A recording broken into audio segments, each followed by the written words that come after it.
audio. Obviously, you're not going to control what I'm going to say. I'm not going to control what you're going to say. Oh, the left always thinks we're colluding because they would make us have hours of meetings before they talk. Go ahead.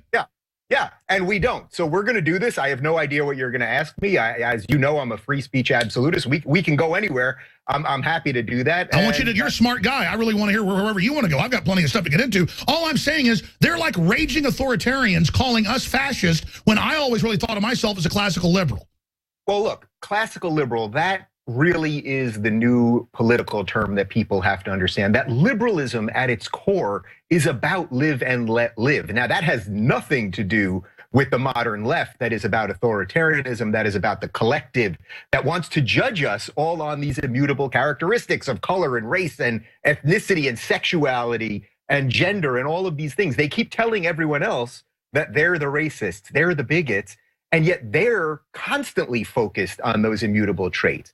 I view the individual as the most important thing. I only judge you, Alex Jones, on your thoughts and your actions. So if you say something that's smart and enlightened and that I agree with, that's fantastic. And if you say something that's nuts and crazy, then I would disagree with you. But I don't think that you, Alex Jones, represent white people or 43-year-old men or guys who live in Austin or any of that stuff. I think you represent you. That is the heart of liberalism. Now that sounds a lot like modern day libertarianism, and we can get into it's Martin Luther King thinking about that. Yeah. I mean, it's simple. I go to a restaurant whether white people, black people own it if the food's good. I buy music no matter what color they are if I like it. I always thought that was what was liberal, is you were open to anything that you liked and enjoyed, and you were tolerant of others, not you will use our exact words and you will do exactly as we say.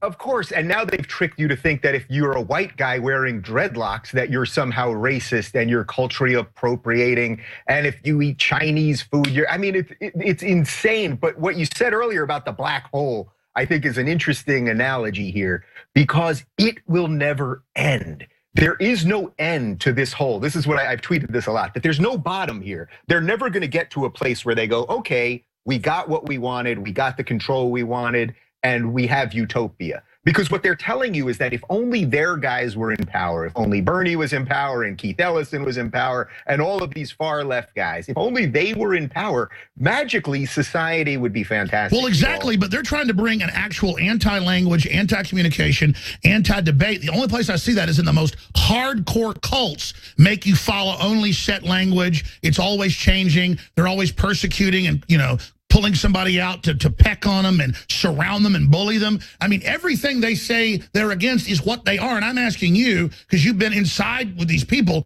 what the hell's going on? Because they're some of the best comedy out there until you realize it's so dangerous and they've got our kids in schools. Yeah, well, look, the road to hell is paved with good intentions. So I don't think that on face value that all of these people are inherently bad people who are trying to, bring some authoritarian, communist, socialist control. I don't think they even realize what they're doing. I think most of the people, we can talk about some of the leaders and the higher ups and some of the people in media who you mentioned, but I think the average person that is into these ideas truly believes that minorities are oppressed in America, that women are oppressed in America, that Muslims are oppressed in America. We live in the freest, greatest society that there is. I would not want to live in any other country. I'm a married gay man. I don't want any extra credit for it. I wanted equal rights. Now I got it. And now I want to be able to vote the way anyone else. Let me ask you this. Have you gotten a bunch of hate from right-wingers for that? No. I mean, the truth is I haven't. The truth is I haven't. And that's a great point. And I'm glad you asked it, because all I've gotten, even every single day, I'd be glad to forward you emails later so that you know I'm not making this up. Every single day, I get emails from Christian conservatives in the middle of the country saying, you know what, Dave, you're liberal, you're gay, blah, blah, blah. I tend not to agree with you on this or that. You're not a believer. But I absolutely respect your opinions, the way you treat your show, the way you talk to your guests. I've sat across here in my studio is in my home. I have a home studio. I've sat across from people who've told me that they don't believe in gay marriage as they're in my home where I live. Bishop Barron, who's from the Archdiocese here in LA, we had an incredible discussion about it. And guess what? I didn't feel the need to get him to admit that he was for gay marriage. We had a great discussion about it. And you didn't hit him over the head like they do at these Berkeley events where they're now pepper spraying, tasering people in Missouri. It's getting real. I'm really worried. Do you think that the violence is escalating, and if so, why? Yeah, well, look, it can only get worse unless the true roots of liberalism come back. And look, I do believe that that's happening, but we have a ton of work to do. But look, if you've pinned all of your intellectual opponents as racists and bigots and Islamophobes and blah, blah, blah, if you've done that repeatedly, you keep pinning yourself into a box. And then eventually, what happens? The only way you can get out of that box is violence. So that's why when Richard Spencer, who I would probably disagree with on virtually everything, right? He still has a right, though, as a white nationalist to go around, just like a Mexican nationalist has the right. And Metzer La Raza, same group, just different skin color, same ideology, just a different perspective. That they don't deserve to be beat up. Absolutely, and that's the whole point of free speech. If free speech, everyone says, well, I'm for free speech, I'm for free speech. But then suddenly when someone says something that they don't like Richard Spencer, then it's okay to punch Nazis. That was, and then have MSM promote organized violence. That was what was very Nazi-like, was to have the news organizing violence against a group you don't like. Right, so this concept is crazy. So, okay, so if you say, all right, Richard Spencer's a Nazi. Now, first off, I'm not even defending Richard Spencer. I'm defending his ability to speak. That's number one. Because if he loses his, we lose ours. Of course, and what the ultimate end game of this, what the next logical step is. So you have people saying they can't speak. Okay, now you move past. Well, sure. That. Now, hold on a second. This is key. When I was growing up and in college, it was the right wing that wanted to curtail free speech a little bit, and I was against it and didn't like that. It was the left that would always defend it. They were the ones that would say, let the KKK march, and I'd go out and protest them. There's video. Since when did we get that the left, who was always the defenders of free speech, turn into that? And then get back to your other point. Yeah, well, look, everything is changing. We're in a major horseshoe theory moment right now where the two sides are, the fringes are really becoming one crazy thing. So I would say that the left has gotten much worse just in the last 5 years alone. And it obviously has a lot to do with the way they treat Islam, which Islam as a doctrine, as a set of ideas, is a hugely regressive idea. Yet the progressives somehow treat it at the top of their oppression Olympics as if it's the most virtuous thing. This is crazy. But getting back to the earlier point, the idea about punching Nazis. So if you say, okay, they can't speak. Well, now you say, all right, if they do speak, we're allowed to punch them. Well, what are you really saying? What you're really, when Richard Spencer got punched, he could have been killed, right? I mean, the guy could have hit him in a way that cracked his hit his head on the concrete. Yeah, could have been killed. And I've seen people killed getting hit like that. Exactly. So what you're saying then is, okay, actually you can kill people that you label Nazis. And then if you say that, well, are we allowed to blow up his house? What if his kid's there? How about his family? All of those things. And then you got to keep going with the logic. And this is what the left unfortunately doesn't do. Well, what's next? If I, Dave Rubin, a liberal, if I sit down with someone considered to be alt-right, who they'll now label a Nazi, now can you come after me? Am I okay as the subject of violence? And this is the problem. It is a slippery slope. And by the way, it's going to come for everybody. What they don't realize is that Bernie Sanders is a rich white man with 3 houses. He just got a new one on a lake. He has 3 houses. One day, Bernie Sanders will say something that goes against them, and he will be the enemy, because this is an ideology rooted in constant new oppression, and you have to find new enemies to attain power. Let me raise this next question then. Obviously, race-based politics works. That's why it's gone on all over the world in history, or religion-based. So now the left, where the Democrats were just 60 years ago, they're going back to race-based politics, but with the minorities, and trying to basically invoke this. The Drudge Report has an article today with the Univision host on there, George Ramos, basically saying, hey, we're the new people, we're the majority, get used to it. But again, why are you even identifying as Hispanic? I'll identify as an American, so you got property rights, religious rights, gun rights, and all this other stuff. I would want that birthright. See, I'm thinking about their brains, not what color they are. So then you expand from there. Why would the left, and I think this is their jump the shark moment, openly embrace Islam? You expose it, I expose it, others expose it. Horowitz first exposed it accurately. I didn't even believe it 12 years ago when I read his book on Holy Alliance. It was so crazy that the left was going to be allied, but I guess his parents were communists. He knew. They come out and say, we are allied with it. We're spreading it. It's good. All women should wear the hijab. And they have TV ads in Europe, the U.S., saying, join the most radical forms of Islam, which is the most monotheistic, oppressive, male hierarchy thing on earth, Stone Age level. Beyond that crazy town crap, I have multiple daughters. I mean, it fundamentally pisses me off. And then they tell me I'm an effing white male that hates women, and at feminist marches, they're running around saying Allah Akbar, which is illegal in an Islamic country. So I'm just saying, this is total insanity. What's going on here? Yeah, well, first to the Jorge Ramos point, it was interesting. I saw the clip and he said it's not their country, it's ours. But that's exactly what he would say they're saying to him. So this is a very huge flaw in logic. There's a big jump that's missing. Yeah, the whites are saying this is our country. He's saying, no, it's ours. Well, no, the whites really aren't saying that. They don't want brainwashed leftist Hispanics driving down wages, running around with the social justice warriors. Thank God, though, it's not mainly Hispanics. Why do you think mainly the people running around being the big bullies, or you may disagree, why is it mainly white people and white women? Well, I think the coming after white people and coming after Christian people and anyone that has any sort of traditional views on life or anything, it's just incredibly easy. And that goes back to what I said earlier about how I get all this mail now from Christian conservatives and conservatives of all sorts of religions and believers and not believers saying that I have traditional values. I disagree with you on all this stuff, but I like your ability to sit there and have a conversation because that's what liberalism is. Going after Christians is absurdly easy because guess what? They're not going to kill you. They're not going to kill you. And in most cases, actually these days, they don't silence you either. And the proof of that is look what's going on the college campuses. Of course, I know you know this, but wherever Milo speaks, and now it's gone from Milo to Ben Shapiro to Charles Murray and plenty of other people. And I've been protested, which is completely absurd. Why do they have no idea that what they're doing looks horrible? I don't think they care. I don't think they care because if everyone that you disagree with, echo chamber, proven that they're a racist and a bigot and a Nazi and a homophobe, then you're morally right. And that also goes to what you said earlier about this. It's become a religion. These are the people that are supposed to be anti-religion, right? They hate religion. Who do they hate the most? They hate Christian conservatives. But they act like the most oppressive zealots I've ever seen. Yeah. And look, and then when you toss Islam into this, and I know it's very important that we separate Islam, which is a set of ideas and a doctrine, versus Muslim people. There are millions and millions. And millions. I'm not just. I had a lot of great friends in college and still do that are Muslim, but they were people that fled it, and their moms and sisters aren't wearing hoods over their heads and can have a life. Exactly. I don't want like super poor, third world, orthodox, oppressive women can't come out without hoods on their heads. That's not acceptable.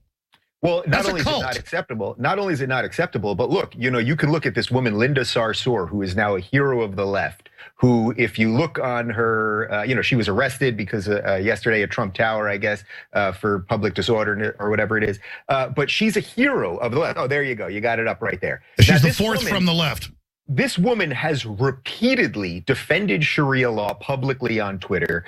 And not only that, she's attacked Ayaan Hirsi Ali. There's a tweet, she's since deleted it. She's also blocked me on Twitter, of course, because I called her out on it. But she attacked Ayaan Hirsi Ali and said that something to the effect of, she shouldn't have a vagina. Now, I'm sure you're familiar with Ayaan Hirsi Ali. She's a Somali refugee who underwent female genital mutilation. That's incredible. Okay, not only did she that, then she was going to be married, I think at 14 years old, to her own cousin in Somalia. She fled Somalia, eventually makes it to Holland, where she's thrilled with freedom. She becomes a member of parliament, and what happens? Her friend Theo van Gogh, Vincent van Gogh's grandson, who's doing a documentary on Islam and free speech and some other stuff, is killed in the middle of the street in broad daylight. They pin a note saying, Ayaan, we're coming for you next. She's now moved to the States here, and now is perhaps one of the greatest people on earth defending true feminism, defending true Western values and liberalism. And who's she hated by? She's hated by the left. And let's expand on that, because women under Orthodox Islam or Stockholm Syndrome, they're allowed to go out and bully the women in Islam, and now I guess women in the West, into submitting to it. It's like a weird form of cuckolding or something. People don't know what that is. I guess it's where you let like 10 guys have sex with your wife in front of you. There seems to be like this bizarre hatred of the West. So if we bring in the most radical forms of Islam and then hold it up and accept it and then let them, as I've been at the rallies in New York and DC and Austin, they're being led by radical Islamicists. And I'm like, is this really happening? But the thing is, they don't know what's happening. What they think that they're doing, and this is why intentions matter. And it's important for us and for people that actually use logic and reason to look at these people and not say, okay, they're all inherently evil. What's happening is they think that Muslim people are being oppressed, whatever that means. Now, we have no laws against Muslim people. I have Muslim friends. I had Muslim friends over. No, I got it. But there's a lot of Muslims that don't get in the melting pot. They want to make us submit. Sure, absolutely. And that's why we have to fight ideology. Because if you think about the truth of it, is that in any place that Islam, the doctrine of Islam spreads, whether we're talking about in the Middle East or we're talking about in all these places in Europe that are having these huge problems right now, in Paris and in London and in Brussels. No, wait, Trump's lying. The media said nothing's happening there. Stay right there. Dave Rubin's our guest on YouTube, Rubin Report. And we'll give you his website also when we come back as well. We're going to get into this and where he sees the real classical left versus this new weird cult left, where all this is going, and then to see the so-called right wing being so tolerant and open. I think the left's bizarreness was really a way to educate the right wing. We're on the and so again, when I say cult, I don't say this as a joke. If the left, by successive approximation, lets themselves just getting into whatever the media tells them to act like and do, and then Cuomo says, hey, if your daughter doesn't like seeing a man's penis, a tranny, in her school bathroom, she's got a problem. She's not open. What the hell are you talking about? So it's a control trip. They want to dominate us. They want to control us. Other people get bullied into it. I've been ranting. You've got the floor here, Dave Rubin, again, who defected, again, not from North Korea, but from the Young Turks helped mow down and kill the Armenians. Why do they have that name? He denies that happened. I mean, what the hell's going on? Yeah, I mean, look, as far as the name of the show, I didn't even realize at the time when I started working there that there was this whole thing about the denial and that he had written this thing denying it. Subsequently, he's been challenged on it many times. I don't even, he's an irrelevant buffoon. But the Turks did kill over 1 million Armenians. Well, look, the group that formed in the Ottoman Empire that was trying to bring about revolution was known as the Young Turks. So the idea that the name of the show doesn't have anything to do with it is kind of silly. Turkish. By the way, for the people that criticize me, well, they say, Dave, you work there. I did not. I swear to you, I was not aware of this until the summer after I had left already. Was the 100th anniversary of the Armenian genocide, and that's when all the news about this started bubbling up. Yeah, most people don't know those little factoids unless you were Armenian, and this is undisputed edict by the Young Turks to murder the Armenians. So this is undisputed. Go ahead.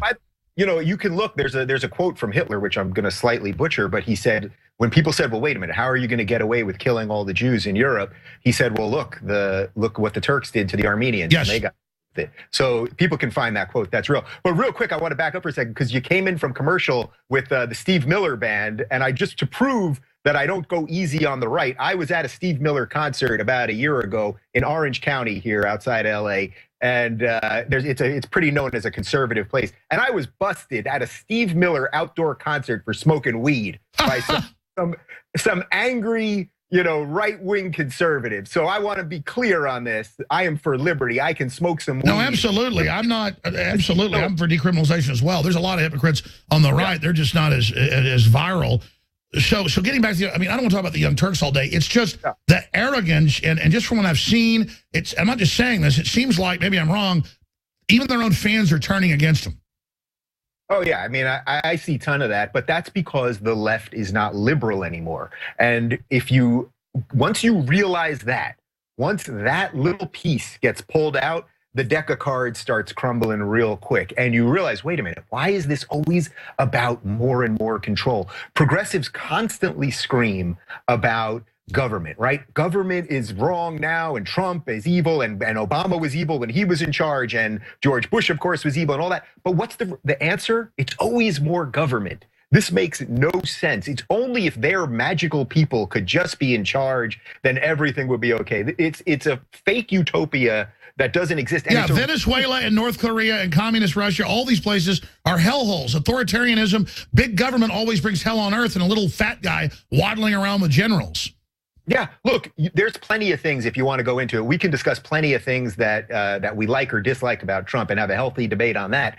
But right now, is Trump coming for someone's freedom? Are you the threat to free speech right now? Does that seem like it's coming from Trump, or is it coming from the left? Now we can talk about what Trump's doing with some of the media stuff, but the simple fact is the media has been horrible. The idea that for the last 8 years they had this White House Correspondents' Dinner, which now Trump's not going to do, that showed you they were throwing it in our face how corrupt they were. Oh, the Washington Post, everybody says, we've entered a great time of darkness and evil, an attack on the press. Trump's just said he's going to bypass the press, mainstream, because they're a bunch of liars. That's not censoring them. They've posted articles and op-eds in every major newspaper I've seen saying, kill Trump, have riots, overthrow things, beat people up. They've got the faculty at these universities is in the news bailing out the people that attack men, women, and children. So the claim that he's at war with speech when the left is the one trying to control speech and beating people up is just crazy. Well, by the way, if he was for censoring the media, he would be trying to shut down news organizations. Now, I would be for a huge opening of the White House press corps. So I would let in a lot of new organizations, which, by the way, he has let in some. You know, some people were saying, well, he's censoring the New York Times and CNN and a few others. He didn't let them into the gaggle, which is an off-the-record thing that they do after. You're not automatically entitled to that. Now, all that being said, does he have an authoritarian streak? Absolutely. Do I like all of the executive orders? No, and I didn't like them under Obama, and I didn't like them under George W. Bush. I think we should actually be governed by the Constitution, which means that the legislative branch, Congress, should write laws. Sure, but they keep advocating their responsibility, so at least Trump's using the executive power to transfer power like TPP, killed that back to the people. So Alex, that right there, that's a great meaty place to have a conversation, that Congress is abdicating their power. Where are the laws that, have they tried to pass any law since Trump has become president? No, finally they're trying to do this repeal, but it's not even repeal. It's another screw job the Republicans cooked up.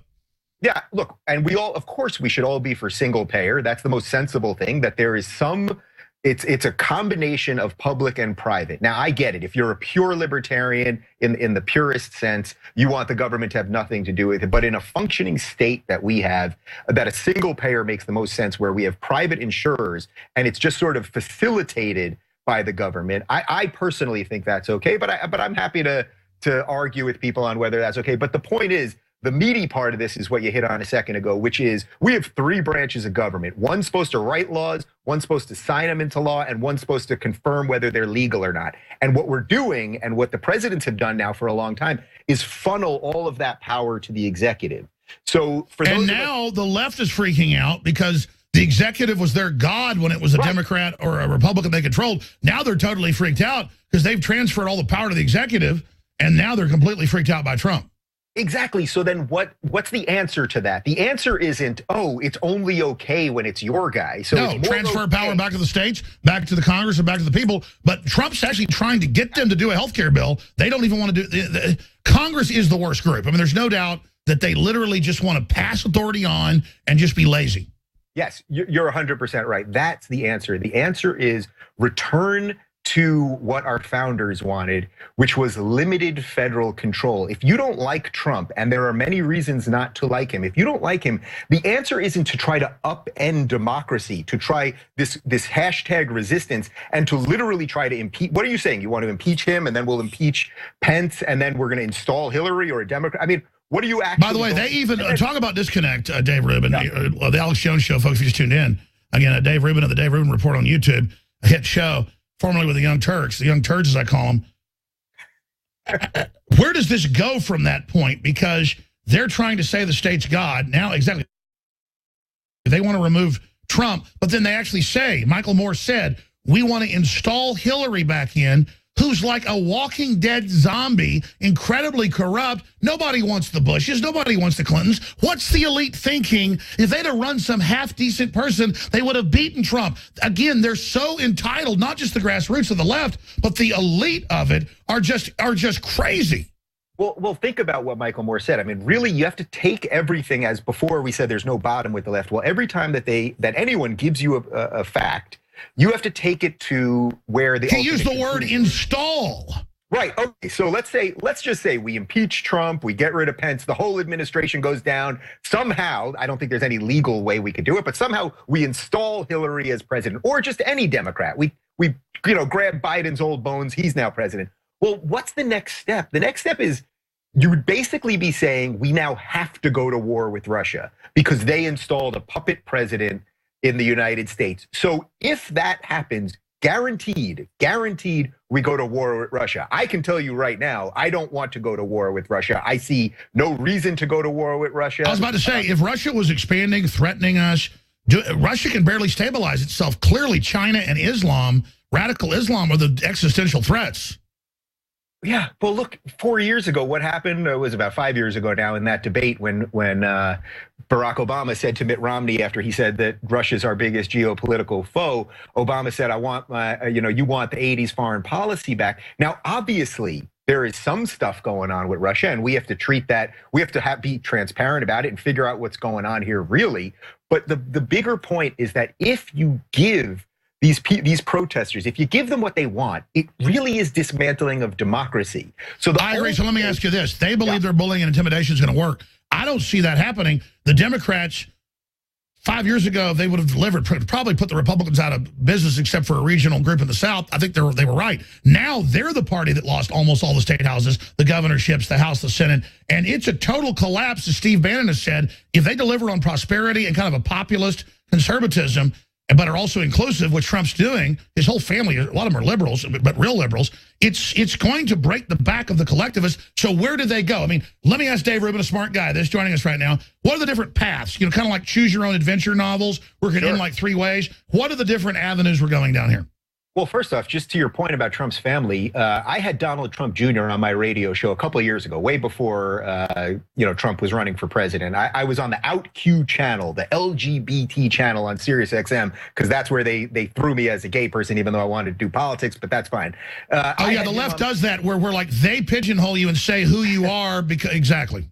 Yeah, so I had Donald Trump Jr. on. His dad, this is way before his dad's running for president. And we asked him about gay marriage, and he said at the time, that Donald Trump Jr. was 100% for it. He said, I know my dad is not for it. This is a couple of years ago. He said, my dad is not for it, but my dad has always taught us to say what we think and believe what we believe. And I thought that's a pretty good mark of a person. And by the way, I've been trying to explain to my friends on the left for quite some time now that the idea that Trump is anti-gay is insane. Not only is he a lifetime New Yorker who obviously was surrounded by plenty of gay people, he got a standing ovation at the RNC at the acceptance speech when he mentioned gay rights. He had Peter Thiel as one of his good buddies and closest confidants right now, who's openly gay, obviously. And Peter Thiel was at the RNC, said, I'm a proud gay man, got a standing ovation for it. And what did Trump do? He also, kept the LGBT workplace. Well, exactly. And some right-wingers, people say, this is horrible, don't do this. The point is, the left has groups they think they own, creating all the hate and making us all hate each other when there's no reason to do that. And it's a cult. So Trump is unifying the country. That's what we need. So Alex, this is a great point also, because I know that just by appearing here with you, I am going to get a pretty decent level of hate. People are going to say, oh, you're with Alex Jones, and they'll send me videos of you screaming, and they're going to say, hey, out of context stuff. Right, so be that as it may, they're just going to, a certain amount of people they're not going to listen to anything we said, they're not going to counter any of the ideas, they're just going to throw hate. And that is for those of us that actually, whether we agree or disagree politically, but for those of us who want a better country based in our own ability to build a better society. We need to start talking to each other. Yeah, we got to start talking to each other. Exactly. That's what the colleges used to be, was an open discussion. Now they're the most uninclusive place. How did we come here? Final segment with our guest, then John Rappaport coming up. I'm Alex Jones. And then I said, I didn't say it was really gay frogs. I said there's these estrogen mimickers that are causing asexuality, all sorts of confusion in species across the board. I know there's always been gay people forever. And I said that in a larger rant. And then they attacked me about gay frogs. And then I yelled about the gay frogs. I mean, look, 2 weeks ago, they had Colbert cut a clip saying, I'm anti-gay. No, I said in the clip, I'm not anti-gay. It's not like I'm hiding what I say on air. They're so deceptive now, Dave, that it's just reached a new level. That's a great point also, because what's happening now is there's a gajillion people watching this, and a certain amount just hate, right? They just hate. So all they want to do is wait for the moment they can selectively edit something I say, selectively edit something you say, take a question from you and put in a different response from me. And then they get that, they spread that around, people retweet it, they go, look how crazy these people are. And then we have to spend time cleaning up the mess. And that's mentally exhausting. But the good news is people that do that get discredited, and then people know where. It's like Fox News played a clip where I said Hillary was killing kids in a basement. I said Hillary killed kids by funding radical Islam that sold girls into sex slavery. The clip clearly says it at the front and the back, but they took it out of context and said, I said it was happening in a pizza place. But Alex, this is why conversation, this is why exactly doing what we're doing right now is the most important thing there is, because most people want to live their life. They don't care how you live their life as long as they live you live your life, they live their life. It really is as simple as that. And when we can get to that, you find it very easy. Even right now on my show over the last couple of weeks, and I hope you'll come on in when next time you're in LA. Sure. But you know, I found it now easy to build bridges with guys that 5 years ago I would have said I could never sit down with. You know, guys firmly conservative. Isn't that the internet, though? I think that's why terms left and right are becoming obsolete. Yeah. We're all finding out how much we're like each other. Yes, and how beautiful is that? And that's why silencing the people on the internet is the scariest thing. So you've talked a little bit before about, you know, some of the things that are happening right now. I did an interview about 3 weeks ago with Fleming Rose. He was the editor of the Danish newspaper that printed the Muhammad cartoons, yes. 10 years or so. This guy is a free speech absolutist. He doesn't have an iota of hate in his body. I spoke with him at UCLA that same evening at a perfectly peaceful event, which was great. YouTube demonetized our videos. Oh, yeah. On that. We didn't, there was no hate. There was no racism. Dave, we're out of time, but come back soon. When you come to Austin in April, please come see us. I'm going to come back in the fourth hour. Great point. Yeah, free speech is under attack, folks, so support it. They think they can bully us. They think they can win. They're not going to win. We'll be back with the fourth hour. Thank you, Dave. Yeah. All right, I'm Alex Jones. Infowars.com. Spread that link. They're trying to censor it. We're shut. If you look